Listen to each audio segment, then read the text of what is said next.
നിങ്ങൾക്കറിയാമോ ദുർമന്ത്രവാദങ്ങളുടെ ജന്മസ്ഥലം ഏതാണെന്ന്? നിലവിലെ സാഹചര്യത്തിൽ ഇന്ത്യ എന്ന് ആരും കണ്ണും പൂട്ടി ഉത്തരം പറയും. സംഗതി പക്ഷേ സത്യമാണ് കേട്ടോ. കുറച്ചുകൂടി വ്യക്തമായി പറഞ്ഞാൽ അസാമിലെ മയോങ് എന്ന പ്രദേശമാണത്രേ ദുർമന്ത്രവാദങ്ങളുടെ ജന്മസ്ഥലം. വെറുതെ അങ്ങ് പറയുന്നതല്ല, കൃത്യമായ തെളിവുകളുടെ അടിസ്ഥാനത്തിലാണ് ഈ അവകാശവാദം. അതെ, ദുർമന്ത്രവാദങ്ങളുടെ ഈറ്റില്ലമായ മയോങ്ങിലേക്കാണ് ഇക്കുറി നിങ്ങളെ ഞാൻ കൂട്ടിക്കൊണ്ടു പോകുന്നത്.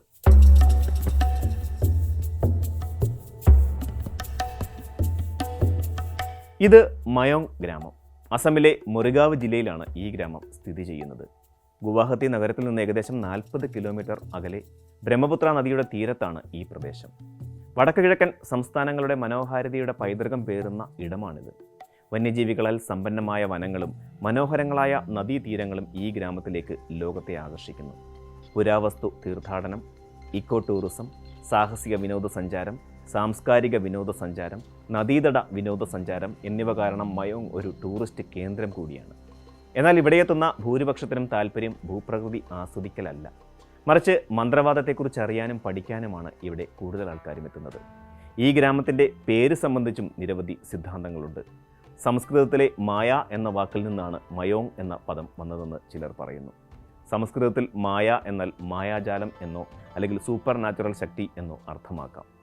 ദിമാസ ഭാഷയിലെ നിയോങ് എന്ന വാക്കിൽ നിന്നാണ് ഗ്രാമത്തിന് ഈ പേര് വന്നതെന്ന് ചിലർ പറയുന്നുണ്ട്. അതുപോലെ മണിപ്പൂരിലെ ആദിവാസി സമൂഹമായ മൊയ്റോങ്ങിൽ നിന്നാണ് മയോങ് എന്ന പേര് വന്നതെന്നും പറയപ്പെടുന്നു. ഇതുകൂടാതെ ഒരു കാലത്ത് നിരവധി ആനകൾ വിഹരിച്ചിരുന്ന പ്രദേശമായിരുന്നുവെന്നും കജാരി ഭാഷയിലെ ആനയെന്ന അർത്ഥം വരുന്ന മിയോങ് എന്ന വാക്കിൽ നിന്നാണ് മയോങ് എന്ന പേര് ലഭിച്ചതെന്നും വാദങ്ങളുണ്ട്. ചൂഡിയ, തിവ, ദിയോറി ഭാഷകളിൽ മാ യോങ് എന്നാൽ അമ്മ എന്നാണ് അർത്ഥം. ഈ പദത്തിൽ നിന്നാണ് ഗ്രാമത്തിന് ഈ പേര് ലഭിച്ചതെന്നും പറയപ്പെടുന്നു. സ്ഥലത്തിൻ്റെ പ്രത്യേകതകൾ വെച്ച് നോക്കുകയാണെങ്കിൽ സംസ്കൃതത്തിലെ മായ എന്ന വാക്കിൽ നിന്ന് തന്നെയാകാം ഈ പേര് വന്നത് എന്ന് നമുക്ക് അനുമാനിക്കാം. മന്ത്രവാദത്തിൻ്റെ ഈറ്റില്ലമാണെങ്കിലും ഈ ഗ്രാമം VIP ആണ്. കാരണം ഇതിഹാസമായ മഹാഭാരതത്തിൽ പോലും മയോങ്ങിനെക്കുറിച്ച് പരാമർശമുണ്ട്. പാണ്ഡവരിൽ ഭീമസേനൻ്റെ പുത്രനായ ഘടോൽഖജൻ മയോങ് നിവാസികളിൽ നിന്ന് മായാവിദ്യകൾ പഠിച്ചെന്നാണ് ഐതിഹ്യം പറയുന്നത്. പ്രാഗ് ജ്യോതിഷ്പുര എന്ന ആസാമിൻ്റെ പഴയ പേരിനൊപ്പമാണ് മഹാഭാരതത്തിൽ മയോങ്ങിൻ്റെ പേരുള്ളത്. ഘടോൽഖജൻ ഈ ഗ്രാമത്തിലെത്തി മായാവിദ്യകൾ പഠിച്ചെന്നും ഈ വിദ്യകളെല്ലാം മഹാഭാരത യുദ്ധത്തിൽ പയറ്റിയെന്നുമാണ് ഐതിഹ്യം. ഈ ഗ്രാമത്തിലുള്ളവർ തലമുറകളായി മാന്ത്രിക വിദ്യകൾ കൈമാറിപ്പോരുന്നു. പ്രാചീന കാലം മുതൽ തന്നെ മയോങ്ങിലുള്ളവർക്ക് ദുർമന്ത്രവാദവും അതുപോലെ ആവാഹനവുമെല്ലാം വശമാണ്. ദോസ്, ഒദോ എന്നിങ്ങനെ 2 വിഭാഗക്കാരാണ് മയോങ്ങിൽ മന്ത്രവാദം നടത്തിയിരുന്നത്.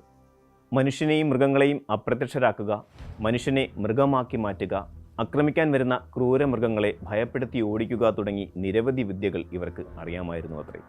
പറക്കാൻ സഹായിക്കുന്ന ഉറാങ്, അപ്രത്യക്ഷമാക്കുന്ന വൂക്കി, വന്യമൃഗങ്ങളെ നിശബ്ദമാക്കുന്ന ബാഗ്ബന്ത എന്നിവയാണ് ചില ദുർമന്ത്രവാദങ്ങളുടെ പേരുകൾ. ഇതിലൊന്നും ഒതുങ്ങുന്നതായിരുന്നില്ല ഇവിടുത്തെ മന്ത്രവാദം. നരബലി വരെ ഇവിടെ നടന്നിരുന്നു എന്നതിന് തെളിവുകൾ പിൽക്കാലത്ത് ലഭിച്ചിട്ടുണ്ട്. ലോകത്തിൻ്റെ നാനാഭാഗങ്ങളിലും പണ്ടേ തന്നെ ഈ ഗ്രാമത്തിൻ്റെ ഖ്യാതി എത്തിയിരുന്നു. വിദൂര ദേശങ്ങളിൽ നിന്ന് പോലും ഇവിടേക്ക് മന്ത്രവാദം പഠിക്കാൻ ഗുരുവിനെ തേടി ആളുകൾ എത്തിയിരുന്നു. ആ രീതിക്ക് ഇന്നും വലിയ മാറ്റമൊന്നുമില്ല കേട്ടോ. പ്രാചീന കാലത്തെ പോലെ തീക്ഷ്ണമായ പ്രവർത്തനങ്ങൾ അല്ലെങ്കിലും മയോങ്ങിൽ ഇപ്പോഴും പലരും മന്ത്രവാദ പ്രവർത്തനങ്ങൾ നടത്തുന്നുണ്ട്. കാണാതെ പോയ വസ്തുക്കൾ തിരിച്ചു പിടിക്കുക, ശരീരവേദന ഇല്ലാതാക്കുക തുടങ്ങിയ ചെറുവിദ്യകൾ ഇവിടെയുള്ളവർ ഇപ്പോഴും പയറ്റുന്നുണ്ട്. താളിയോലകളിൽ എഴുതപ്പെട്ട ധാരാളം മന്ത്രങ്ങൾ മയോങ്ങിലെ ജനങ്ങൾ ഇന്നും സൂക്ഷിച്ചു വച്ചിട്ടുണ്ട്. ചില താളിയോല ഗ്രന്ഥങ്ങൾ ഇവിടുത്തെ മ്യൂസിയത്തിൽ നമുക്ക് കാണാനാകും. മ്യൂസിയത്തിൽ സൂക്ഷിച്ചിട്ടുള്ള ചില പുരാതന ആയുധങ്ങൾ നരബലിക്ക് ഉപയോഗിച്ചിരുന്നവയാണെന്ന് പറയപ്പെടുന്നുണ്ട്. ലോകത്തിന് മന്ത്രവാദം പഠിപ്പിച്ചു കൊടുത്തത് തങ്ങളുടെ പൂർവികരാണെന്ന് ഇവിടെയുള്ളവർ അഭിമാനത്തോടെ പറയും. ഈ ഗ്രാമത്തിലെ മാന്ത്രികന്മാർ മുഗൾ സാമ്രാജ്യത്തിൻ്റെ സേനാനായകനായിരുന്ന മുഹമ്മദ് ഷായെയും അദ്ദേഹത്തിൻ്റെ 10,000-കണക്കിന് വരുന്ന പടയാളികളെയും മന്ത്രവിദ്യ കൊണ്ട് വധിച്ചെന്നൊരു കഥയും ഇവിടുത്തെ ഗ്രാമീണർ പറയും. അതിങ്ങനെയാണ്: 15-ാം നൂറ്റാണ്ടിൻ്റെ മധ്യത്തിൽ മുഗൾ സാമ്രാജ്യത്തിൻ്റെ സേനാനായകനായിരുന്ന മുഹമ്മദ് ഷാ ഭാരതത്തിൻ്റെ വടക്ക് കിഴക്കൻ പ്രദേശങ്ങൾ പിടിച്ചടക്കാനായി പടയോട്ടം നടത്തി.